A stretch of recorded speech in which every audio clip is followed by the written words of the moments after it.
요한계시록 53번째 시간인데요. 마지막 시간입니다. 시작이 있으면 끝이 있는데 이게 언제 끝날까 했는데 결국 끝나기는 끝나네요. 지난 시간 이야기를 한번 쭉 해볼까요? 그냥 간단하게, 아주 간단하게 이야기를 드리자면, 우리가 요한계시록 1장부터 이렇게 시작됐던 이야기, 사도 요한이 반모섬에 유배를 갔죠. 복음을 전하다가 유배를 갔습니다. 그리고 주일날 예배를 드리다가 환상을 봤어요. 그 환상의 내용이 이제 이 요한계시록 전체의 내용이라고 할 수가 있는데, 그 내용의 시작이 1장부터 시작을 해가지고 이제 2장과 3장에 가니까 교회 이야기가 나와요. 이제 초대교회 7개 교회가 에베소 교회부터 시작을 해가지고 라오디게아 교회까지 7교회에 대한 이야기를 쭉 들려줍니다. 다 문제가 있어요. 아파요. 뭔가 문제들도 있고 지금 믿음의 위기를 만나기도 한 그런 교회들입니다. 그리고 나서 이제 4장 들어가니까 그런 어려운 마음을 가지고 있는 이들에게 하늘을 보여줍니다. 그 예배를 드리고 있어요. 거기 예배에 보니까 뭐가 나와요? 하나님의 앉아 계시는 보좌가 나오죠. 천상의 존재들도 있고요. 또 빠지지 않고 꼭 기억해야 될 게 어린 양, 일찍이 죽임당한 것 같으신 예수님이 나오십니다. 그렇게 예배는 우리가 이 땅에 살면서 뭐 어려운 마음 또 문제 있는 거 그런 거를 가지고 하나님 앞에 나오는 자리 아닙니까? 그럼 거기서 우리가 보는 거는 뭐냐면 이 땅에 도대체 진짜 주인이 누구냐, 내 인생의 진짜 주인이 누구냐, 이 보좌를 봐야 돼요. 하나님을 보는 거죠. 그리고 거기에서 이제 천사들의 찬양 소리도 듣고요. 그에 발맞춰서 우리도 함께 찬양을 하고, 그리고 이 어린 양 예수님께서 그 보좌에 앉아 계신 하나님의 오른손에 있던 이 두루마리를 취하셔가지고 이 말씀을 들려주십니다. 도대체 이 구원과 심판의 계획이 어떻게 되는 겁니까? 그 이야기 이렇게 쭉 들려주죠. 그걸 들으니까 거기에는 이 악한 세력이 세상에서 성도들과 교회들을 어떻게 핍박하는지 1번부터 4번까지의 이는 그런 내용을 담고 있었죠. 그런데 그것은 영원히 계속되는 것이 아니라 하나님께서 일시적으로 그 세상의 왕들에게 또 악한 자들에게 일시적으로 잠깐 이 맡겨주신 어떤 권위였어요. 그런데 하나님께서는 그걸 얼마든지 다시 취할 수가 있는 겁니다. 그렇게 문제 4가지가 이렇게 딱 나오고 5번째 봉인을 뗐더니 성도들이 기도를 해요. 그 기도 소리를 들으시고 하나님께서는 이제 악한 자들을 심판하는 내용이 6번째 봉인에 나옵니다. 그 6장까지의 내용이에요. 6장 끝나고 나니까 6장 맨 마지막에 이 땅에서 이제 왕노릇하면서 떵떵거리고 살던 사람들이 누가 능히 서리요? 이 어마어마한 하나님의 진노 앞에서 누가 능히 설 수 있을까? 그랬더니 7장에 들어가면 이 땅에 있는 14만 4천의 무리들이 나오고 하늘에는 능히 셀 수 없는 큰 무리가 함께 주거니 받거니 하나님을 예배하는 장면이 나옵니다. 그래서 어떤 의미에서는 이 요한계시록은 예배의 책이라고도 할 수 있고요. 또 한편으로는 기도의 책이라고도 말할 수가 있습니다. 그렇게 이제 하나님에 대한 예배의 장면이 소개되고 마지막 7번째 봉인을 떼면 이제 역사의 어떤 모든 결론이 날 줄 알았어요. 그런데 그 막간에 7번째 봉인을 떼고 이제 무슨 일이 있나 봤더니 침묵이 흐릅니다. 그 침묵 가운데 하나님께서 뭐 하시나 봤더니 성도들이 기도했던 거를 다 일일이 들으시는 거예요. 그리고서 그것을 그 침묵의 기도를 뭘로 바꿔주십니까? 이 나팔 소리로 바꿔주세요. 그러니까 이 나팔 소리로 바꿔줬다라는 것은 성도들이 그냥 힘없이 기도했던 거, 그냥 울면서 기도했던 거, 이걸 하나님이 그냥 그대로 잊어버리시는 게 아니라 일일이 다 들으시고 그 성도의 기도가 이제 우리의 소리처럼 막 엄청난 나팔 소리로 돌아오게 된다라는 거죠. 그래서 7 나팔 재앙이 이제 그때부터 이렇게 쭉 시작이 되죠. 7 나팔 재앙은 7 봉인, 7인 재앙 이 어떤 환상과 달리 7 나팔 재앙의 성격은 기본적으로 출애굽의 10가지 재앙과 비슷하다, 그런 이야기를 드렸어요. 그래서 7이 나팔 재앙이 진행되는 동안에 이 어떤 그 불신자들을 향해서 특히 교회와 성도들을 핍박하던 이들에게 회개해라, 돌이켜라, 내 백성을 괴롭히지 마라, 그들이 하나님을 섬길 수 있도록 내버려 둬라, 이런 어떤 내용으로 이야기가 진행이 된단 말이죠. 그 가운데 이렇게 쭉 진행이 되는데 마지막에 6번째 나팔이 불었을 때 보니까 하도 말을 안 들으니까 사람들 3분의 1이 죽게 됩니다. 그런데도 이 뭡니까? 이 로마와 또 그 악한 세력들이 회개를 안 해요. 돌이키질 않는 거예요. 그래놓고 보니까 이제 이게 마치 뭐와 똑같은 거냐면 출애굽 당시에 이스라엘 사람들이 애굽을 빠져나오기는 빠져나왔는데 어떻게 빠져나왔어요? 10번째 재앙, 그 장자들이 다 죽은 다음에 어쩔 수 없이 이제 이 파라오가 이스라엘 백성들을 보내죠. 그런데 그대로 그렇게 이제 보내고 끝나야 되는데 어떻게 해요? 갑자기 또 화가 나가지고 어떻게 합니까? 군대 이끌고 막 쫓아가잖아요. 그러니까 이제 이스라엘 사람들은 앞에는 홍해가 있고 뒤에는 이 군대가 쫓아오는 그런 어떤 틈바구니에 껴 있는 것 같단 말이죠. 이 그런 마음으로 이 사도 요한이 막 울어요. 아니 이런 상황에서 어떻게 해요? 저 사람들은 아무리 이렇게 하나님이 심판을 해도 돌이키질 않네요. 왜 저런지 모르겠네요. 이렇게 답답한 마음을 표현할 때 하나님이 이제 주시는 게 뭐였습니까? 이제 증인에 대한 이야기예요. 그게 10장 또 11장 계속해서 나오는 내용인데 증인의 역할. 네가 다시 예언해야 하리라. 예언을 해야 된다. 뭘 예언하는 거냐면 저들이 저렇게 이제 3분의 1의 사람이 죽었음에도 또 출애굽의 표현으로 빌리자면 장자들이 다 죽었음에도 불구하고 이렇게 하나님의 백성들을 공격하려고 하지만 결국은 다 로마가 망한다. 마치 옛날 애굽이 망한 것처럼 바벨론이 망한 것처럼 로마도 망하게 될 것이다. 이것을 예언하여야 하리라. 그런데 이걸 예언을 하려면 뭐가 있어야 되냐? 먼저 말씀을 먹어라. 말씀을 먹으면 입에서는 달아요. 근데 뱃속에 들어가니까 쓰게 됩니다. 왜냐하면 이게 소화가 안 돼가지고 알 때는 좋았어요. 근데 이걸 이제 내가 실천하려고 그러니까 쉽지가 않은 이런 그런 어떤 그 문제를 만나게 되죠. 그래서 그 증인에 대한 내용들이 쭉 소개가 되고 이어서 나오는 게 이 뒷 배경을 이제 설명을 해줍니다. 12장에 가면 용과 여자 이야기가 나오죠. 해산의 때가 이른 여자가 이제 아이를 낳으려고 그러는데 용 한 마리가 입을 쩍 벌리고 어떻게 하려고 그래요? 아이가 태어나면 잡아먹으려고 그런 거예요. 그게 뭐 하는 거였습니까? 사탄이 이 땅에서 이제 계속해서 자기가 왕 노릇을 하려고 하나님의 아들이 이 땅에 오는 것을 막으려고 했단 말이죠. 그런데 어떻게 돼요? 이 여자와 아이가 다 함께 피하게 됩니다. 그리고 나서 이제 이 사탄은 어떻게 되는 겁니까? 화가 난단 말이에요. 너무 화가 나가지고 하늘에 올라가가지고 쿠데타를 일으키려고 합니다. 그러나 미가엘 천사장이 딱 정리를 해버려요. 그래서 하늘에는 있을 곳이 없어서 쫓겨납니다. 이제는 하늘에 올라갈 수가 없어요. 땅에서 이제 하늘에는 이미 모든 영향력을 상실한 것이고 땅에서 그러면은 이제 이 사탄이 할 수 있는 건 뭐냐면 자신을 이렇게 면박을 준 이 예수 믿는 사람들을 괴롭히는 게 남은 거예요. 그래서 그것 때문에 교회가 핍박을 받고 성도들이 괴롭힘을 당한다. 그 이야기가 이렇게 서술이 되죠. 그래서 자기의 어떤 수하를 거느리게 되는데 바다에서 올라온 짐승과 땅에서 올라온 짐승 이 두 마리 짐승을 부려가지고 악의 유사 삼위일체가 있단 말이에요. 용과 그 다음에 바다에서 올라온 짐승, 땅에서 올라온 짐승 이들이 성부, 성자, 성령처럼 유사 삼위일체가 되어가지고 자기들에게 경배하라고 막 꼬드긴단 말이죠. 그래서 이들은 시대를 달리하지만 계속해서 자신들의 영향력을 이 세상 가운데 약해 보이는 사람이 있으면 갈고리를 확 던져가지고 끌고 들어온단 말이에요. 그래가지고 뭐예요?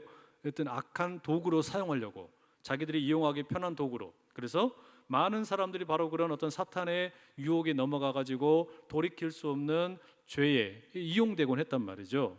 말하자면 지금 로마와 또 로마의 군대 또 뭐 땅의 분봉 왕들, 귀족들, 뭐 군대 장군들, 또 무역하는 사람들, 또 빌부터 사는 자유인들과 종들 이런 모든 사람들의 배후에는 뭐가 있다는 겁니까? 이 악의 유사 삼위일체가 있다는 말이에요. 그래서 이제 결국 무엇을 보여주는 걸로 끝나가는 거예요? 이게 끝난다 이거예요. 이게 끝난다. 이게 무너진다. 이 악의 삼위일체가 무너진다. 그래서 나오는 게 13장에 보면 666이라는 숫자였어요. 그러니까 666이라는 숫자는 이게 완전수인 7에 절대로 이룰 수 없는 숫자란 말이죠. 7은 이 땅의 수 4와 하늘의 수 3을 합하여서 완전수인데 6이라는 수를 3번씩이나 반복해 놓은 것은 마치 이 악의 이 어떤 불완전한 삼위일체 걔들은 아무리 노력을 해도 7이 될 수 없다는 이야기예요. 달리 말하면 아무리 하나님이 되려고 해도 하나님이 될 수 없는 게 뭐라는 겁니까? 그게 사탄이라는 이야기예요. 그게 사탄의 모습이라는 이야기죠. 그걸 그렇게 딱 폭로를 해버리는 겁니다. 그래서 그 로마 당시 가운데 로마의 황제가 하나님처럼 보이려고 아무리 발버둥을 쳐도 하나님이 될 수 없는 것이고 또 그 로마의 황제 뒤에서 조장하는 그 사탄도 절대 하나님이 될 수 없다. 이거를 이야기해 주는 게 이 666의 정체예요. 그래서 뭐 무슨 뭐 바코드니 무슨 또 뭐 컴퓨터니 무슨 뭐 베리칩이니 이런 걸로 우리가 마음을 뺏길 이유가 전혀 없어요. 그리고 나서 이제 이어지는 내용은 뭡니까? 그 모든 땅에서 올라온 짐승이든 바다에서 올라온 짐승이든 이들이 다 이제 망하게 되는 내용이 7 대접 재앙 가운데서 쭉 나와요. 그래서 이제 이야기가 쭉 서술되다 보니까 어떻게 돼요? 결국은 이 땅에서 올라온 짐승과 바다에서 올라온 짐승, 아마겟돈 전쟁으로 묘사되어 있는 자리에 결국은 어떻게 되는 겁니까? 이 예수님께서 그들을 다 잡아다가 유황불에 집어넣어 버리시고, 그리고 20장에 가니까 이 사탄도 이 어떤 그 마지막 최후의 이 나쁜 악의 실체, 이 사탄도 역시 어떻게 돼요? 이 뭡니까? 유황불로 같이 들어가는 거예요. 그래서 거기서 사라져요. 그리고 이 19장에 그러니까 뭐 어린 양의 혼인 잔치가 나오기도 하고 20장에 이제 그렇게 해서 사탄의 최후가 나오게 되고, 그리고 21장에 들어오니까 이제 새 하늘과 새 땅이 열립니다. 그러니까 창세기에서 하늘과 땅을 지으신 하나님의 이야기로 시작한 성경은 맨 마지막에 새 하늘과 새 땅의 어떤 완성으로 성경의 끝을 맺게 되는 거예요.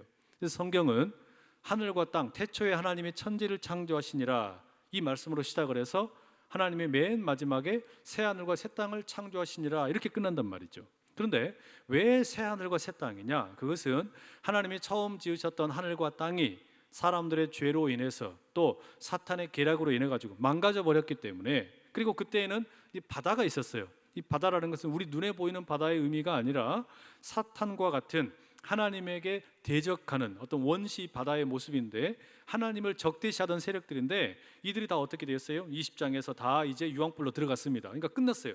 이들은 다 그러니까 뭐 땅의 임금들이든지 또는 무슨 하나님을 핍박하던 사람들이든지 교회와 성도들 핍박하던 이 사람들과 다 함께 어디로 갔습니까? 유황불에 다 들어갔어요. 그 말은 하나님으로부터 영원히 유리되었다는 이야기입니다. 멀어져 버렸어요.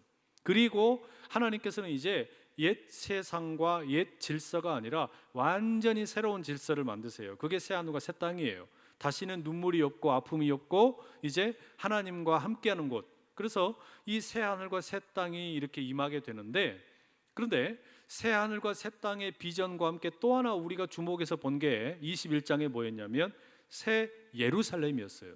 그러니까 새 예루살렘이 하늘에서 땅으로 내려온다 이런 이야기를 우리가 읽었어요. 근데 왜 새 예루살렘이냐? 새 예루살렘이라는 것은 하나님의 임재, 하나님이 계시는 성소, 하나님의 어떤 그 거하시는 곳을 의미하는데, 하늘이 땅으로 내려오는 것, 이것이 새 예루살렘이에요. 그러니까 이 새 예루살렘의 비전을 보여주는 거, 새 하늘과 새 땅의 비전을 보여주는 거, 이게 결국은 요한계시록의 최종적인 목적입니다. 이게 메시지의 전부예요.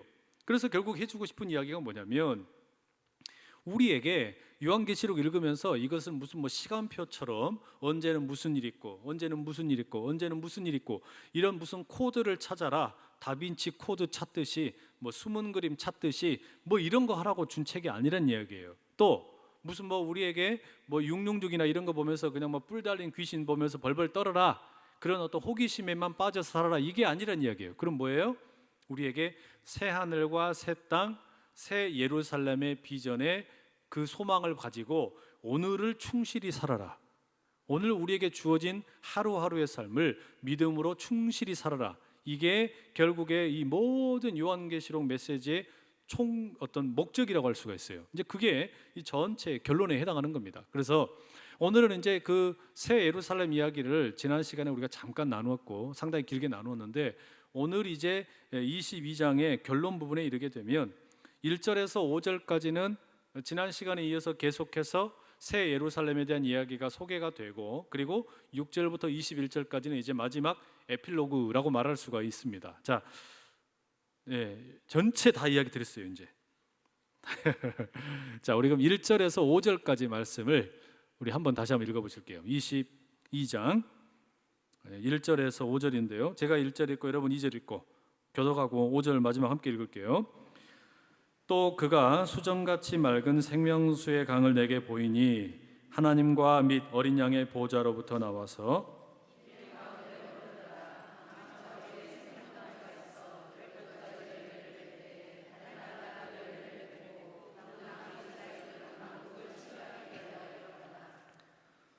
다시 저주가 없으며 하나님과 그 어린 양의 보좌가 그 가운데 있으리니 그의 종들이 그를 섬기며. 함께 읽습니다. 다시 밤이 없겠고 등불과 햇빛이 쓸데없으니 이는 주 하나님이 그들에게 빛이십니다. 그들이 세세토록 왕 노릇 하리로다. 아멘. 자, 여기 새 예루살렘에 대한 설명이 나오는데요. 그러니까 새 하늘과 새 땅이 있을 때에는 하늘과 땅이 이렇게 구분된 것 같은 모습이었잖아요. 그런데 새 예루살렘이 지금 임하였다라는 것은 하늘과 땅이 합하여졌다는 이야기예요. 그러니까 여러분, 우리가 지금 아마 몇 주 전에도 그런 이야기 들었는데, 우리가 예배를 드린다 또는 어떤 기도를 한다, 찬양을 한다 이러다가 하나님을 경험하는 거, 하나님을 만나는 거, 그 짧은 순간이지만 하나님을 경험하게 될 때 어떻게 됩니까? 감격스러워요. 그죠? 막 눈물도 나고 콧물도 나고 그냥 가만히 있을 수가 없어요. 맞아, 그 어떤 영적인 황홀경을 경험하는 거예요. 짧디 짧은 하나님을 잠깐만 그렇게 우리가 경험을 해도 기가 막힌데, 이제 여러분 그 요한계시록의 맨 마지막의 장면은 뭐냐면, 우리가 그렇게 짧은 순간만 하나님을 경험하는 게 아니라 이제는 영원토록 하나님과 함께 한다는 이야기예요. 이게 요한복음에서도 이 사도 요한이 동일한 표현을 1장 14절에서 말씀이 육신이 되어 우리 가운데 거하심에 이렇게 표현했단 말이에요. 그러니까 하나님이신 예수님께서 우리 가운데 오셔가지고 육신으로 함께 거하셨다.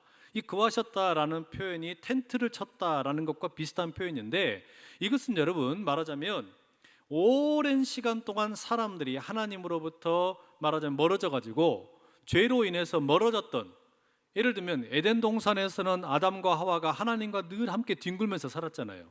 그런데 그 죄로 인해 가지고 그 선악을 알게 하는 나무 과일을 먹은 이후에 이들이 이제 하나님으로부터 멀어졌단 말이에요. 에덴 동산으로부터 추방을 당했어요.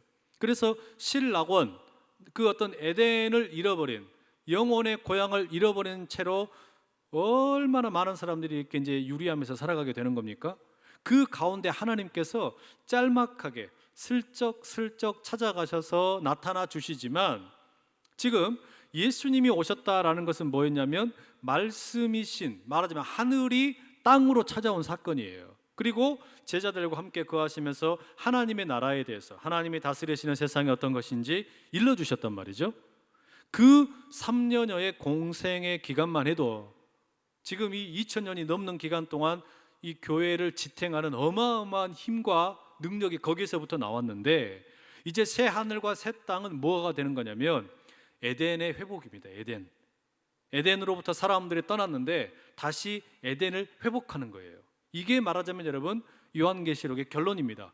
우리 신앙생활의 결론도 거기에 있다고 말할 수 있어요. 그러니까 내가 본래 하나님으로부터 시작을 해가지고 살아야 되는 존재인데, 하나님으로부터 멀어졌다가 다시 어떻게 되는 거예요? 완전히 하나님과 하나가 되는 거, 이 들어가는 게 새 하늘과 새 땅의 비전입니다. 그런데 새 하늘과 새 땅이라고 표현될 때는 하늘과 땅 이렇게 나누어져 있잖아요. 그죠? 그러니까 하늘과 땅 이렇게 나누어져 있는데, 새 예루살렘이 내려온다라는 건 뭐냐면 하늘과 땅의 경계선이 이제는 없어진다는 이야기예요. 왜 이게 필요가 없게 되는 거냐면, 하나님께서 하늘에 계시는 게 아니라 이제는 하나님께서 새 예루살렘으로 임하신다라는 것은 하늘과 땅이 합하여진다라는 겁니다. 하늘과 땅이 합하여진다, 이것은 우리 눈에 보이는 하늘과 땅을 말하는 게 아니라 하나님께서 우리와 영원토록 함께 하신다라는 의미예요. 그러니까 요한계시록에서 하늘은 하나님이 계시는 곳이고 땅은 우리가 지금 살고 있는 곳인데, 이제 새 예루살렘이 임하게 되면 하나님이 계시는 하늘과 사람이 살고 있는 땅의 구분과 경계가 없어져 버리고 하나가 된다는 말이에요. 하나님이 우리와 함께 하신다, 마치 말씀이신 예수님께서 우리 가운데 오셔서 함께 거하셨던 것처럼 그렇게 된다는 거예요. 그래서 여러분, 예수님께서 모든 사역을 마치시고 이제 부활하시고 승천하실 때 뭐라고 그러셨습니까? 너희들이 본 모양 그대로 내가 다시 오리라. 사도행전 1장에 그렇게 나오죠. 본 모습 그대로 다시 오리라. 그러니까 하나님께서 하늘로 올라가셨는데 다시 오신다는 이야기는 뭐냐면, 하늘로 올라가시는, 말하자면 이제는 땅에서 하나님 예수님께서 올라가시지만, 그러나 이제 다시 오신다는 것은 뭐냐면 하늘과 땅이 합하여진다라는 이야기예요. 이게 새 하늘과 새 땅, 또 새 예루살렘의 의미입니다. 그래서 이렇게 새 예루살렘의 특징이 뭐냐면 1절에 보니까 생명수의 강이 흘러요. 이 생명수의 강은 하나님과 어린 양의 보좌로부터 흐른다. 하나님과 어린 양의 보좌로부터, 마치 에스겔의 환상을 보는 것 같죠? 에스겔의 환상으로부터 나오는, 성전으로부터 흘러오는 그 강물처럼 그 어떤 사람들의 생명을 살리는, 온 세상을 살리는 강물이 끊임없이 흘러오는 거예요. 그리고 길 가운데로 또 강 좌우에 생명의 나무가 있고 12가지 열매가 있고 이런 다양한 표현들이 나옵니다. 그래서 만국을 치료하게 된다 이렇게 되어 있는데, 이건 앞에 21장에 나오는 것과 비슷한 표현인데, 사람들의 연약함이 더 이상 이제 눈물도 없고 아픔도 없고 고통도 없고 죽음이라는 것이 사라진다 그랬잖아요. 여러분, 죽음이라고 하는 것은 우리가 욕심이 잉태하여 죄를 낳고 죄가 장성하여 사망에 이르게 된다 그랬단 말이죠. 그러니까 죄로 인해서 사망이 찾아오는 게 모든 인류의 어떤 당연한 결과였는데, 그 죽음을 당했어요. 그러니까 죽음이 영향력을 이제 더 이상 갖지 못하도록 사라지게 되었단 말이죠. 그렇기 때문에 이제 하나님과 함께 영원토록 우리가 산다라는 것은, 영원하다는 말 속에 담겨 있는 것처럼 죽음이 더 이상 우리를 주장하지 못한다, 아픔이 없다, 고통이 없다, 이 모든 걸 사실, 그러니까 여러분, 이게 어떻게 다 표현해야 될지 모르겠지만 여하튼 하나님께서 함께 하심에 대한 모든 어떤 비유적인 표현들이에요. 이게 어떻게 다 표현하면 좋을까? 여러분, 우리가 사랑이라고 하는 것을 표현할 방법이 없잖아요. 사랑해라는 말이, 여러분, 그걸 어떻게 표현하실래요? 사랑이 뭐예요, 여러분? 뭐라고 말해야 됩니까? 사랑이라는 걸 달리 뭐라고 표현할 방법이 없으니까 뭐라 그래요? 사랑은요, 더운 날 에어컨 같은 거예요. 사랑은요, 추워 죽겠을 때 난로에서 따뜻한 온기가 나오는 것 같은 거예요. 사랑은 마치 달콤한 아이스크림 같아요. 그게 다 뭡니까, 여러분?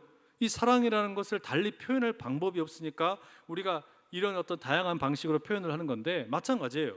이 새하늘과 새 땅, 하나님께서 우리 가운데 찾아 내려오셔서 하늘과 땅의 경계가 허물어지는 이 새 예루살렘의 비전, 그게 가운데 무슨 생명수의 강물도 흐르고 또 12나무가 있고 치유하는 모든 만국을 새롭게 하고, 이런 것들이 다, 그러니까 이걸 어떻게 표현을 할까? 하나님이 우리와 함께 하시게 될 때 이게 어떤 것일까?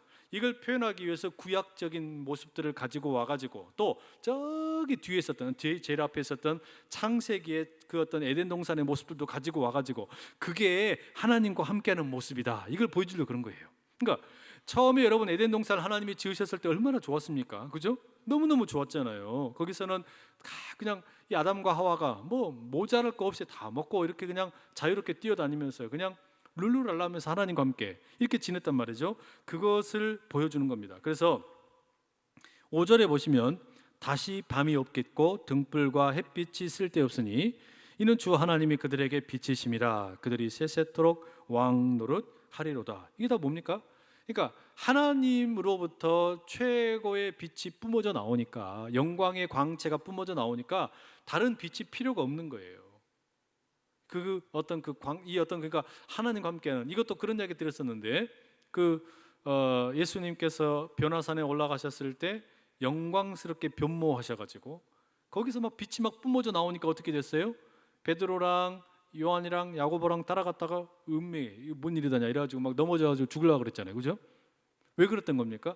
예수님으로부터 뿜어져 나오는 잠깐의 하나님의 영광의 광채 가운데서 그야말로 그냥 이게 너무 놀래가지고 엎어졌단 말이에요. 근데 우리가 이제 새 하늘과 새 땅에 들어간다, 새 예루살렘, 그 하나님의 임재 속으로 들어간다라는 것은 그 하나님의 광채의 빛 가운데서 완전히 더 이상 어두움을 이제 보지 못하는 거예요. 그러니까 여러분, 영광이라는 것은 하나님 본연의 어떤 본성으로부터 나오는 빛이 있고, 때로는 하나님의 그 본연의 본성이 다른 데 반사되어서 나오는 경우도 있고요. 또 마지막에는 하나님의 그 영광의 광채가 이제 우리에게도 들어오게 됩니다. 이게 마지막 그 종말의 비전이에요. 그러니까 지금 우리는 하나님의 영광 할렐루야 막 이렇게 찬양도 부르잖아요. 이렇게 부를 때, 그때는 하나님 본연의 광채의 그 아름다움을 보면서 찬양을 부르는 건데, 때로는 우리가 살면서 어떨 경우가 있냐면, 예를 들면 그 아이를 품고 있는 엄마의 모습 속에, 그 엄마가 젖을 물린 채 이렇게 있는 모습 속에 마치 하나님의 그 영광의 광채가 간접적으로 투영되는 것을 볼 때가 있어요. 때로는 어떤 죽어가는 사람, 말하자면 물에 빠져가지고 사람이 죽어가고 있는데 누군가가 뛰어 들어가가지고 그 사람을 건져 올릴 때, 그런데 뭐가 있는 거냐면 하나님의 영광의 광채가 간접적으로 뿜어져 나올 때가 있어요. 그리고 이제 마지막 때는 어떻게 되는 거냐면 이 하나님의 영광의 광채가 우리 모두를 뒤엎게 된다. 뒤덮어요. 이걸 그래서 여러분 신학에서는 이걸 뭐라고 그러냐면 우리가 어떤 그 죄인의 상태에 있다가 의롭게 되는 것, 칭의의 과정에서 성화의 과정을 겪어서 마지막에는 영화롭게 된다 그래요. 영화, 데이피케이션이라고 그래요. 하나님처럼 된다라는 겁니다. 그러니까 우리 모두가 하나님처럼 되는 거, 하나님의 영광의 광채에 온전히 접어들게 되는 거예요. 그게 여러분 우리의 신앙의 마지막 그 어떤 영광의 광채에 빛나는 모습이라고 할 수가 있어요. 그거를 지금 보여주는 게 뭐냐면 이를테면은 요한계시록 맨 마지막의 결론이라고 말할 수가 있습니다. 그러니까 여러분 우리의 마지막 소망은 뭐가 되는 거냐면 하나님과 함께하면서 하나님을 더불어 하나님의 영광으로 완전히 변모되는 것. 그렇기 때문에 더 이상 어둠이 필요 없게 되더라라는 겁니다. 어떻게 이런 데 한번 가보고 싶으세요? 그런 소망이 있으시길 축복합니다. 그래서 여러분 사람들이 이제 어떻게 되냐면 기도가 그래서 달라질 때가 많아요.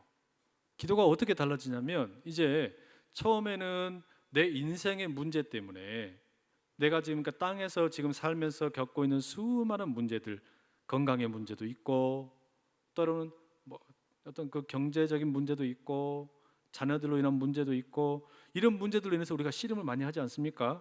그러면 우리가 하나님 앞에 그런 어떤 이 기도의 제목들을 올려드리면 하나님이 들으시고 응답을 해주시죠. 그런데 이런 기도가 쌓이고 쌓이다 보면은 이제 내 문제가 기도의 제목이 아니라 하나님이 기도의 제목이 돼요. 그게 무슨 말이냐면 하나님, 내가 하나님 닮고 싶어요. 내가 예수님의 성품을 본받고 싶어요. 이 기도가 바뀐단 말이죠. 그러니까 처음에 기도의 동기가 시작을 할 때에는 내 삶의 문제, 이 버거운 어떤 짐들, 이걸 어떻게 하면 벗어날 수 있을까? 이게 우리의 기도의 어떤 동기가 되었는데 시간이 지나다 보면 어떻게 된다는 겁니까? 내 지금 문제가 기도의 제목이 아니라 하나님의 기도의 제목이 되는 거예요. 그러니까 예수님 자체가 기도의 제목이 된다는 말이죠. 그게 뭐예요, 여러분? 그러니까 하나님을 바라봄이에요. 그게 예수님을 바라봄이란 말이죠. 그러니까 이게 기도가 그럼 어떻게 되는 겁니까? 이제는 내 어떤 땅의 문제로 인해서 하나님 앞에 올려드리는 게 아니라 하늘을 바라보는 거예요. 그래서 땅의 문제로 인해서 기도하던 사람이 하늘을 바라보게 되는 거예요. 그리고 내가 하나님처럼 되고 싶다. 이게 뭐라는 겁니까? 데이피케이션, 마지막에 이르게 될 영화의 과정이에요. 하나님의 영광으로 나를 덮어주십시오. 이렇게 구한단 말이죠. 이게 여러분 우리 기도의 어떤 그 성숙으로 들어가는 거예요. 그래서 이 어떤 기도의 과정을 우리가 가만히 추적을 해보면 그게 요한계시록의 내용에 쭉 담겨 있는 겁니다. 무슨 말이에요? 처음에 2장과 3장에 나오는 교회들은 무슨 기도의 제목이 있었습니까? 다 지금 어떻게 하면 내가 이 로마 황제의 핍박이나 또는 이 어떤 사탄의 핍박으로부터 이 교회의 어떤 위기로부터 우리가 어떻게 하면 살 수 있습니까? 이거 가지고 기도했단 말이죠. 그런데 이제 시간이 지나면서 보여주는 사도 요한의 영광스러운 어떤 그 비전은 뭡니까? 하나님을 바라보라라는 거예요. 예수님을 바라보라라는 거예요. 그럼 어떻게 된다는 겁니까? 그 하나님께서 지금 사도 요한을 통해서 보여주고 계시는 새하늘과 새 땅의 비전을 바라봐라. 새 예루살렘을 바라봐라. 이걸 바라보다 보면 어떻게 된다는 겁니까? 자연스럽게 우리가 그 하나님의 영광을 보다 보면 거기에 하나님의 영광으로 인해서 변모되어져 가고 땅의 문제들을 이겨낼 수 있는 힘을 얻는다는 거죠. 이게 여러분 그런 변화예요. 그러니까 여러분 무슨 뭐 큰 바위 얼굴 그런 어떤 이야기 많이 들어보셨잖아요. 큰 바위를 많이 보다 보니까 그 소년이 큰 바위 얼굴이 되더라. 뭐 그런 이야기 들어보셨잖아요. 남의 나라 이야기지만. 그러니까 그런 어떤 우리가 그 이야기를 아는 것처럼 내가 누구를 바라보고 있느냐에 따라서 어떻게 되는 거예요? 내가 누가 되느냐가 결정이 되는 거예요. 지금 내가 무엇을 보고 있느냐가 내 미래를 결정하는 겁니다. 내 오늘을 결정한다는 이야기예요. 지금 그렇기 때문에 여러분, 우리가 이 요한계시록을 읽으면서 자꾸 무슨 뭐 사탄을 생각을 하고 무슨 뭐 베리칩을 생각을 하고 무슨 뭐 귀신을 생각을 하고 또는 마귀 역사를 생각을 하고 숨겨진 코드를 찾고, 그러면 우리는 결국은 그 수준에 머물러 있게 되는 거예요. 그런데 요한계시록에서 우리가 끊임없이 봐야 될 거는 뭐란 말입니까? 예수 그리스도를 봐야 된단 말이에요. 일찍이 죽임당한 어린 양 예수 그리스도, 그리고 하나님의 보좌에 앉아 계신, 그 보좌에 앉아 계신 하나님을 봐야 되는 거예요. 그 하나님께서 가지고 계신 그 두루마리를 예수님이 취하셔서 읽어주셔서 우리 가운데 보여주시는 마지막 비전이 뭐냐? 새 예루살렘을 보고 새 하늘과 새 땅을 보다 보면 어떻게 된다는 거예요? 우리의 모습이 그렇게 닮아간다는 이야기예요. 빛난 광채로 닮아가고 성품이 새로워지게 된다라는 이야기입니다. 바라기는 이 새 예루살렘의 비전이 우리에게 제일로 좋은 비전 될 수 있기를 축복합니다. 이게 여러분 마치 뭐와 똑같은 거냐면, 우리의 소원은 통일, 꿈에도 소원은 통일, 막 이렇게 옛날에 노래 많이 불렀잖아요. 사람들이 그 노래를 많이 부를 때에는 그게 자연스럽게 어린 아이들의 입에서도 그게 많이 회자가 되었고 사람들 가운데 많이 회자가 되었는데, 이게 잊혀져 버리고 그게 사라져 버리고 노래가 불려지지 않으니까 어떻게 됩니까? 관심이 없어지는 거예요. 그리고 이제는 모든 우리의 소원은 다 뭐가 되는 겁니까? 우리의 소원은 부자, 우리의 소원은 돈, 우리의 소원은 아무튼 잘 먹고 잘 사는 거, 이걸로만 우리의 입술이 계속해서 거기서 이렇게 맴돌고 그게 노래가 되고 그게 사람들에게 주고받는 대화의 전부가 되고 나니까 어떻게 되는 거예요? 거기에 수준에만 딱 머물러 있게 되는 거예요. 그 수준을 뛰어넘지를 못하는 거예요. 그러니까 여러분, 나라의 어떤 정책이나 또 어떤 경제라든지 이런 것들이 어떻게 사람들의 입 가운데서 이렇게 나누어지고 있는지, 신앙이 마찬가지거든요. 우리가 교회에서 이렇게 여러분 노래를 부른다, 교회에서 찬양을 한다, 우리가 하나님께 영광을 돌려드리고 우리가 왜 이웃을 뭐 섬기자고 이야기하고 무슨 뭐 더 깊이 하나님을 알자고 그러고 더 멀리 가자고 그러고, 여러분 우리 입술에 나오는 노래를 바꾸는 거예요. 내 입술의 고백을 바꾸는 거예요. 내가 무엇을 보고 있느냐, 내 바라봄의 대상을 바꾸는 거예요. 그렇게 바꾸다 보면 어떻게 된다는 겁니까? 자연스럽게 우리 삶에 여유가 생기는 겁니다. 내 삶을 이겨낼 수 있는 힘을 공급받는다는 이야기예요. 그래야 우리가 여러분 이 땅 가운데서 어려운 현실 가운데서도 대범하게 살 수 있는 것이지, 징징징징징징 되고 있다 보면 아무것도 안 된단 말이에요. 아무것도 안 돼요. 더 할 수가 없어요. 그러나 우리가 더 수준 높은, 차원 높은 하나님 바라보고 예수님 바라보고 십자가 바라보고 달려가다 보면 주님께서 우리의 그 어떤 노랫소리를, 기도 소리를 들으시고 응답해 주신다. 이 은혜가 있기를 축복합니다. 자, 이제 마지막 에필로그가 6절에서 21절까지 소개가 되고 있는데, 7절 또 12절 20절 이렇게 세 번씩이나 반복되는 표현이 있습니다. 한번 찾아보시죠. 7절 12절 20절에 이 반복되는 표현이 있는데 뭐라고 나옵니까? 예수님의 말씀인데요, 뭐가 나오냐면 내가 속히 오리라. 예수님의 말씀이 세 번씩이나 이 반복되고 있습니다. 무슨 말이냐면 예수님께서 이제 마지막 들려주시는 비전은 뭐냐면, 자, 이게 이런 일이 이루어지게 될 거다. 새 하늘과 새 땅의 비전을 보여주셨어요.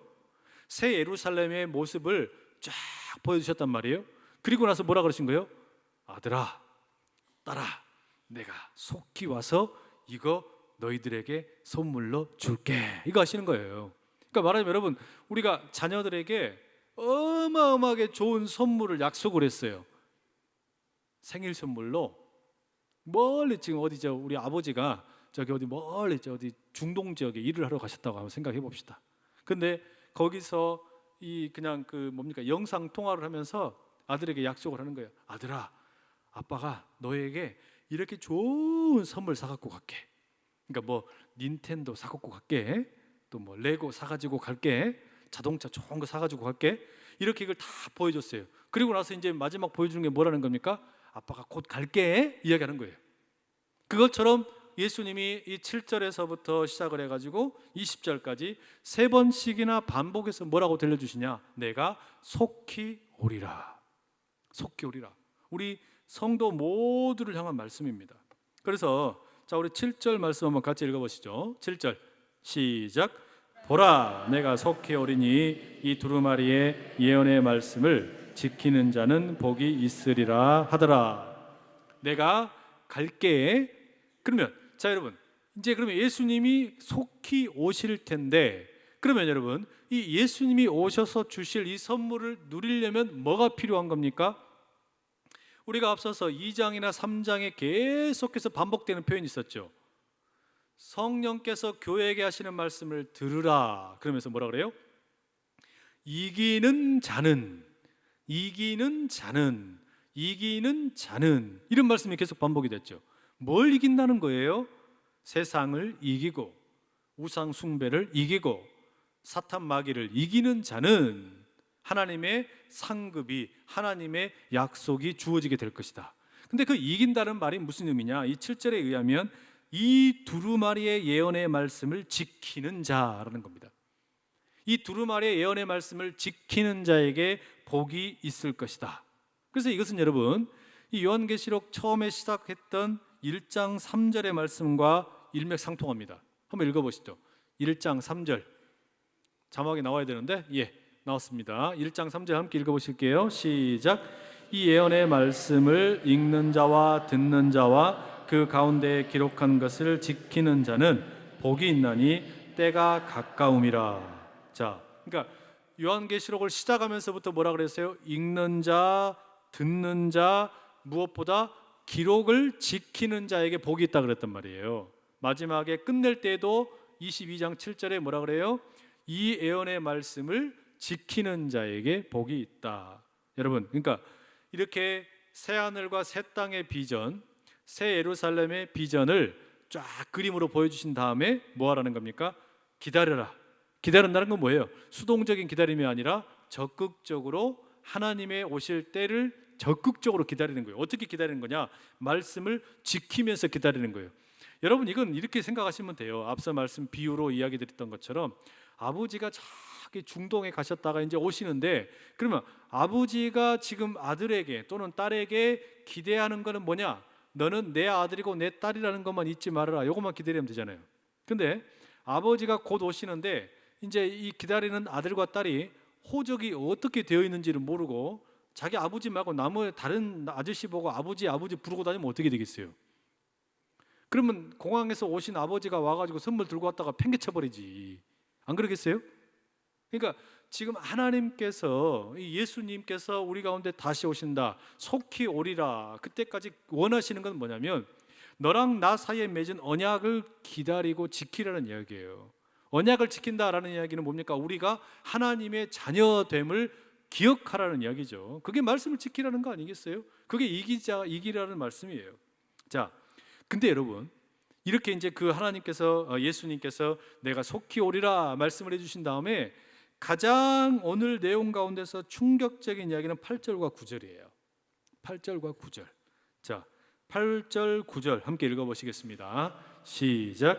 이것들을 보고 들은 자는 나 요한이니 내가 듣고 볼 때에 이 일을 내게 보이던 천사의 발 앞에 경배하려고 엎드렸더니 그가 내게 말하기를 나는 너와 네 형제 선지자들과 또 이 두루마리의 말을 지키는 자들과 함께 된 종이니 그리하지 말고 하나님께 경배하라 하더라. 사도 요한이 이렇게 모든 환상을 다 본 다음에 내가 속히 오리라 라는 예수님의 말씀까지 들었어요. 근데 지금 무슨 짓을 하고 있어요? 천사에게 엎드려가지고 천사를 예배하려고 합니다. 여러분 놀라시지도 않네요. 천사를 예배하려고 하는 거예요. 근데 이게 처음이 아니에요. 사도 요한이 이런 식으로 천사를 예배하는 게 지금 마지막 22장 이 8절 9절에만 나온 게 아니라 19장 10절에도 한번 나왔던 이야기입니다. 전에도 한번 말씀을 드렸어요. 그때도 어린 양의 혼인잔치에 대한 환상이 나왔을 때 그때도 사도 요한이 그 환상을 보여준 천사에게 엎드려서 막 절을 해버려요. 왜 그랬을까요? 왜 그랬을까요? 사실 여러분 이게 우리들에게 익숙한 모습입니다. 바로 앞서서 지금 이 천사가 새 예루살렘의 환상을 보여주고 새 하늘과 새 땅의 환상을 보여줬는데 사람은요 환상을 더 좋아해요. 성경의 말씀을 순종함으로 이기는 자가 되는 것보다 환상을 더 좋아한다는 이야기예요.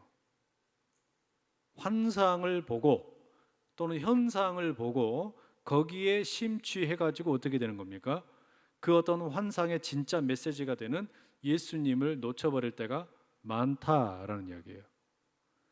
이게 여러분 사도 요한에게도 2번이나 반복이 됩니다.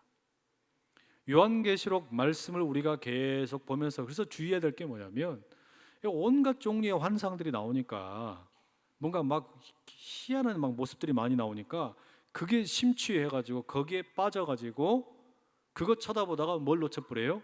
말씀에 대한 순종을 놓쳐버리는 거예요. 이게 여러분 얼마나 많이 나오는지 몰라요. 우리도 마찬가지예요. 예수님께서 이 땅에 오셔가지고 행하셨던 3가지 사역, 하나님의 나라를 선포하시고 가르치시고 치유하시는 일을 하시죠. 하나님 나라를 선포하셨어요. 하나님 나라가 왔다고.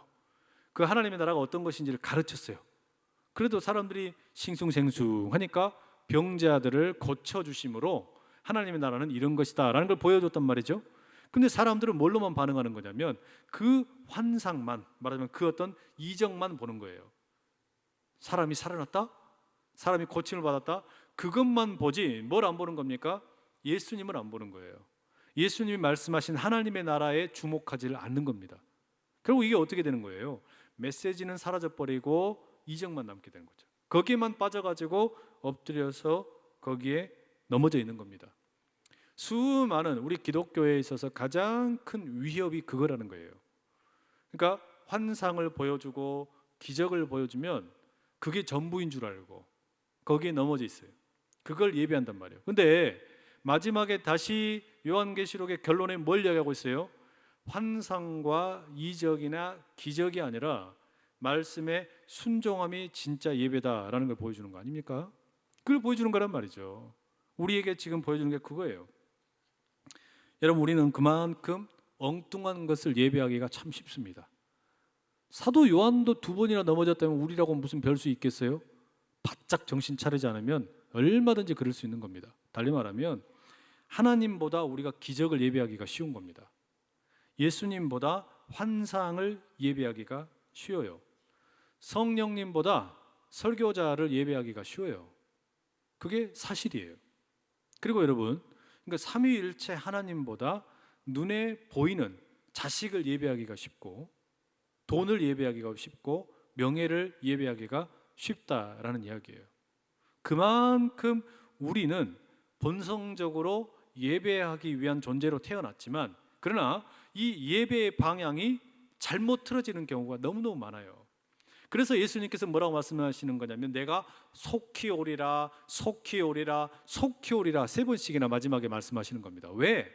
이 속히 온다라는 말씀은 우리에게 긴급하게 뭔가 깨달으라는 이야기인데 우리의 잘못된 예배가 더 틀어지기 이전에 빨리 돌이키라는 이야기죠. 왜 그렇습니까, 여러분? 예배가 하나님을 예배해야 되는데 엉뚱한 걸 예배하는 것이 시작은 1도만, 0.5도만 갈라졌을지 모르지만 가다 보면 어떻게 되는 거죠? 완전히 벌어져 버리기 때문에 그런 거죠. 돌이킬 수 없을 만큼. 그러니 예수님의 마지막 메시지는 뭐냐? 속히 오리라, 속히 오리라. 내가 속히 오리라. 그 말씀하신단 말이죠. 아담과 하와가 그리했던 것처럼 그 망가진 이 창조 세계를 회복시키시기 원하셨던 하나님께서는 우리가 지금 예수님의 이 귀한 음성을 듣고 또 수많은 메시지들을 들었지만 환상에 취해 있을까 봐, 기적에 취해 있을까 봐, 눈에 보이는 게 취해 있을까 봐 그러지 말고 뭐라는 거예요? 하나님 예배하라, 하나님 예배하라, 하나님 예배하라. 그걸 보여주는 게 이 8절과 9절의 말씀입니다.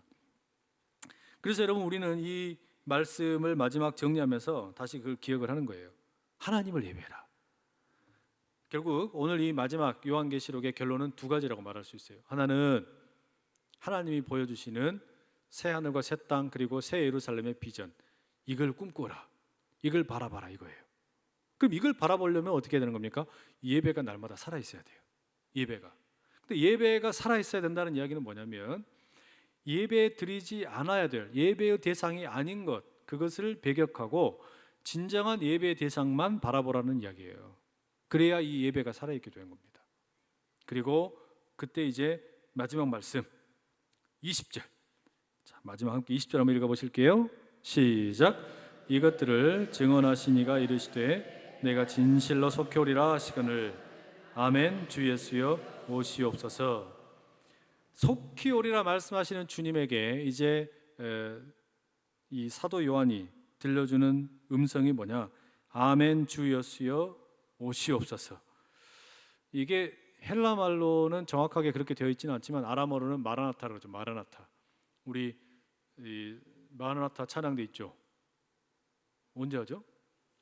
저녁에 저녁팀 수요일 저녁팀이 마라나타잖아요. 근데 이 마라나타라는 말은 두 가지로 해석이 가능해요. 그래서 마란 아타 이렇게도 읽을 수 있고 마라나타 이렇게도 읽을 수 있고 이걸 어떻게 읽느냐에 따라서 좀 뜻이 달라지는데 예를 들어서 우리가 마란 아타 이렇게 읽으면 우리 주님께서 오십니다 이런 뜻이에요. 우리 주님께서 오십니다 평서문이에요. 그런데 마라나타 이렇게 할 때는 지금 여기 나와 있는 20절의 말씀처럼 아멘 주님 오십시오 청원하는 거예요. 부탁하는 거예요. 그러니까 여러분 우리가 마란 아타라고 읽을 때는 우리 주님이 오십니다라는 우리 서로를 향한 고백이라면 마라나타라고 읽을 때는 아멘 주님 오십시오 이렇게 청원이 된단 말이에요. 지금 그런 마음을 담아가지고 이 사도 요한의 고백이 바뀌었어요. 주님이 오십시오. 주님이 오셔야 됩니다. 내 삶에는 지금 다른 것이 올 게 아니라 누가 와야 된다고요? 주님이 오셔야 된다고요. 마라나타의 신앙이 지금 들어가는 거예요. 주님이 오셔야 된다고. 나에게 필요한 건 주님이라고. 그리고 마지막 21절 우리 이제 요거만 읽으면 쫑파티 해도 돼요. 21절 함께 읽겠습니다. 시작. 주 예수의 은혜가 모든 자들에게 있을지어다. 아멘. 모든 기록을 다 마친 다음에 사도 요한은 이 글을 읽게 된 사람들에게 이제 이야기합니다. 주 예수의 은혜가 모든 자들에게 그 교회 모든 성도들에게 임하기를 축복합니다 라고 기도하는 거예요. 바라기는 여러분 요한계시록 22장까지 저희가 50번 하고도 3번 지금까지 이제 함께 말씀을 나눴는데 다 기억 안 나실 거예요. 당연히 기억이 안 나죠. 그래서 안 나셔도 괜찮아요. 하여튼 한 가지만 기억, 오늘 딱 2가지만 기억하시면 됩니다. 오늘 내용 다시 새 예루살렘과 새 하늘 새 땅의 이 어떤 비전, 내가 바라봐야 될 게 그거구나. 하늘과 땅이 하나가 되어서 나와 함께 하시는 하나님을 바라보시고 우리의 예배가 엉뚱한 거 예배하지 않고 하나님만 예배할 수 있게 해달라고. 우리 안에 그 마음이 자리할 수 있다면 건강한 신앙생활 하는데 큰 어려움 없지 않을까라는 생각이 듭니다. 옆에 있는 분들에게 지난 53번 동안 수고 많이 하셨다고 박수 한번 쳐주세요.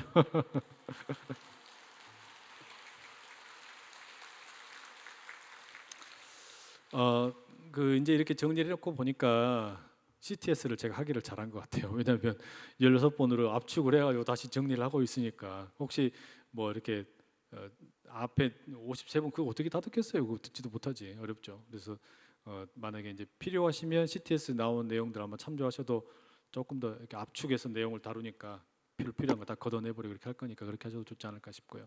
바라기는 우리 요한계시록의 말씀이 두려운 책도 아니고 또 그냥 이상한 책도 아니고 우리의 믿음을 날마다 새롭게 하고 강하게 붙들어주는 하나님의 말씀 될 수 있기를 축복합니다. 기도하겠습니다. 사랑하는 아버지 하나님, 요한계시록의 말씀 지난 53번의 시간들을 마치고 아멘 주 예수여 어서 오시옵소서 마라나타의 선언과 함께 우리가 끝을 맺습니다. 새하늘과 새 땅, 새 예루살렘의 비전을 가지고 나아가는 우리가 되게 하시고 온전한 예배가 날마다 드려지기를 기뻐하는 우리가 되게 하여 주시옵소서. 우리 모든 성도 한 분 한 분 가운데 건강한 종말의 신앙이 자리하게 하시고 하나님의 은혜만 흘러 넘치게 하여 주시옵소서. 예수 그리스도 이름으로 기도드립니다. 아멘.